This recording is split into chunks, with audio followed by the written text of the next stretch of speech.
নমস্কাৰ, আপোনালোক সকলোকে স্বাগতম জনাইছোঁ অসম ফিউচাৰ ইউটিউব চেনেললৈ। তো আশা কৰোঁ আপোনালোক সকলোৰে খবৰ ভাল আৰু আপোনালোকৰ এন্ট্ৰেন্স এক্সামৰ প্ৰিপাৰেশ্যন ভালকৈ চলি আছে। তো বহুতে জিএনএম নাৰ্ছিঙৰ চিট কেপাচিটিৰ ওপৰত ভিডিঅ' দিব কৈছিল বা চিট কেপাচিটি কিমান আছে সুধি আছিল।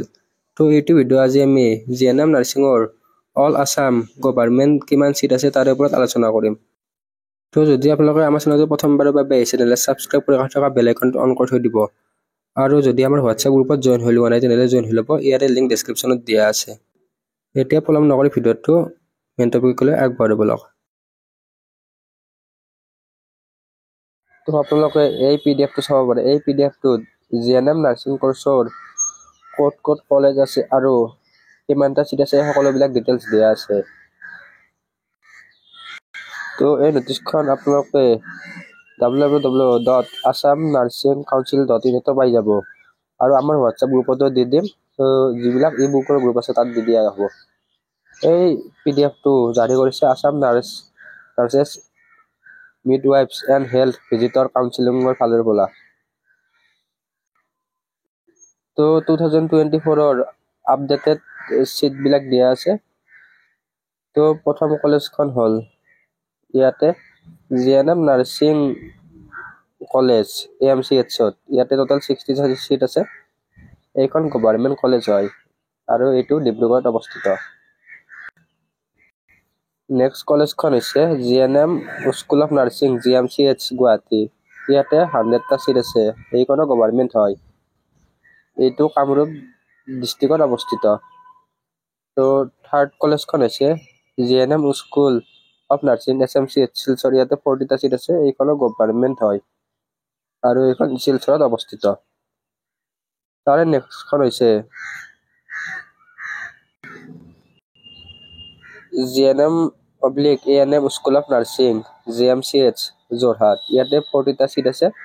এইখনো গভৰ্ণমেণ্ট কলেজ হয়। এইখন যোৰহাটত অৱস্থিত। তাৰে পিছৰ কলেজখন হৈছে 5 নম্বৰ কলেজখন GNM/ANM school of nursing Barpeta. ইয়াতে 70টা চিট আছে। এইখনো গভৰ্ণমেণ্ট কলেজ হয় আৰু বৰপেটাত অৱস্থিত।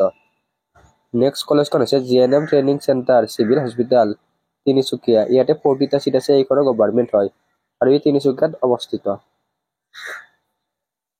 তাৰে পিছৰখন হৈছে GNM/ANM training centre civil hospital Sivasagar.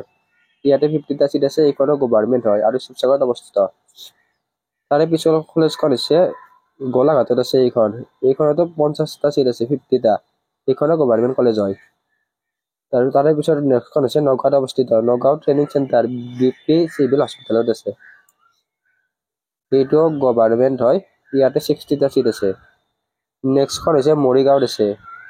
মৰিগাঁৱত 60টা চিট আছে। তো নেক্সট কলেজ কেইখনৰ চিট কেপাচিটি আৰু কোন ডিষ্ট্ৰিক্টত আছে কৈ দিম। তো নেক্সটখন হৈছে শোণিতপুৰত আছে। এইখনো গভৰ্ণমেণ্ট হয়। 60টা চিট আছে।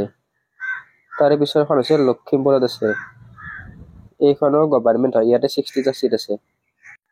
তো ইয়াৰ আগবঢ়াৰ আগতে যিসকল কেণ্ডিডেটে জিএনএম নাৰ্ছিঙৰ এণ্ট্ৰেন্স এক্সাম দিম বুলি ভাবি আছে সেইসকলে আমাৰ এই বুকখন ল'ব পাৰে। এই বুকখনত 1500তকৈ অধিক MCQ টাইপৰ কুৱেশ্যন এনচাৰ আছে। ইয়াতে ফুল্লি চিলেবাছ কভাৰ আছে, English, general science, general maths আৰু ইয়াৰ লগতে আপোনালোকে প্ৰিভিয়াছ ইয়াৰ কুৱেশ্যন পেপাৰ পাব। আৰু ইয়াৰ লগতে আপোনালোকে প্ৰিমিয়াম হোৱাটছআপ গ্ৰুপ আৰু মক টেষ্টবিলাক মাজে মাজে পাই থাকিব। তো ডিছপ্লেত দিয়া হোৱাটছআপ নম্বৰত কণ্টেক্ট কৰিলে ডিটেইলছখিনি দি দিয়া হ'ব। এই বুকটোৰ প্ৰাইচ হৈছে 129 129 টকা। তো আপোনালোক হোৱাটছআপত মেছেজ দিয়াৰ পিছত ডিটেইলছখিনি আৰু এখন স্কেনাৰ দিয়া হ'ব। স্কেনাৰত পে'মেণ্ট কৰি আপোনালোকে কৈ দিলে হ'ল। তাৰপিছত আপোনালোক এই বুকটো ডাইৰেক্ট দি দিয়া হ'ব। নেক্সট ধেমাজিত 40টা চিট আছে। তাৰপিছত কামৰূপ মেট্ৰ' MMCH যিখন পাণবজাৰত অৱস্থিত। ইয়াতে 70টা চিট আছে। এইখনো গভৰ্ণমেণ্ট হয়। Next Nalbari training centre civil hospital. ইয়াতে 40টা চিট আছে। তাৰে পিছৰখন হৈছে দৰঙত 60টা চিট আছে। তাৰে নেক্সটখন হৈছে গোৱালপাৰাত 50টা চিট আছে। তাৰে পিছৰখন হৈছে ধুবুৰীত 60টা চিট আছে। কোকৰাঝাৰতো 60টা চিট আছে।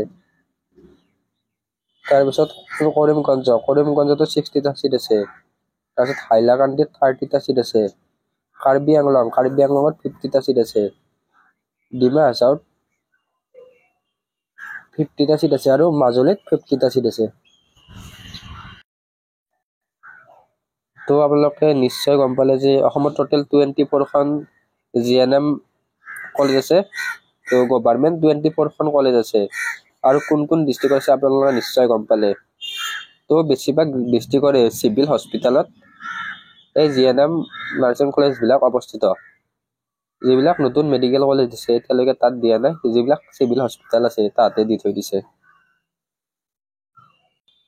আৰু অসমত টোটেল জিএনএম নাৰ্ছিঙৰ গভৰ্ণমেণ্ট চিট হৈছে 1260টা আৰু ইয়াৰ বাহিৰেও প্ৰাইভেট কলেজৰ আছে আৰু আপোনালোকৰ প্ৰাইভেট কলেজৰ কাৰণেও জিএনএম নাৰ্ছিঙৰ এন্ট্ৰেন্স এক্সামটো দিব লাগিব। তো চৰকাৰীত এডমিশ্যন ল'বৰ কাৰণেও জিএনএম নাৰ্ছিঙৰ এন্ট্ৰেন্স এক্সামটো দিব লাগিব। আৰু বহুতে সুধে যে ক্লাছ 10ৰ মাৰ্কৰ পৰা জিএনএমত এডমিশ্যন ল'ব পাৰি নে নোৱাৰি। তো জিএনএম নাৰ্ছিঙত এডমিশ্যন ল'বৰ কাৰণে ক্লাছ 12ৰ মাৰ্কৰ ওপৰত ডিপেণ্ড কৰে, 40% থাকিব লাগে। তো জিএনএম নাৰ্ছিঙৰ ক্ষেত্ৰত ডিষ্ট্ৰিক্ট ৱাইজো কলেজবিলাক দিয়া আছে, বোথ প্ৰাইভেট আৰু গভৰ্ণমেণ্ট কলেজ। তো এইটো নেক্সট কেতিয়াবা বেলেগ এটা ভিডিঅ'ত আলোচনা কৰি দিম। আজিৰ ভিডিঅ'ত গভৰ্ণমেণ্ট নাৰ্ছিং কলেজৰ চিট কেপাচিটিৰ ওপৰতে আছিল। তো জিএনএম নাৰ্ছিঙৰ অনলাইন এপ্লাইটো 10 মে তাৰিখৰ পৰা ষ্টাৰ্ট হ'ব আৰু লাষ্ট ডেট হৈছে 10 জুলাই তাৰিখে। তো যিসকল কেণ্ডিডেটে ইণ্টাৰেষ্ট হয় তাৰ অনলাইন এপ্লাই কৰি ল'ব আৰু আমাৰ ই বুকখনো লৈ ল'ব পাৰে ইণ্টাৰেষ্ট কেণ্ডিডেটসকলে। তো আজিৰ ভিডিঅ'ত এইখিনি আছিল। আপোনালোকে আমাৰ চেনেলটো ছাবস্ক্ৰাইব কৰি থৈ দিব আৰু কাষতে থকা বেল আইকনটো অন কৰি দিব আৰু আমাৰ হোৱাটছএপ গ্ৰুপত জইন হৈ ল'ব। ধন্যবাদ।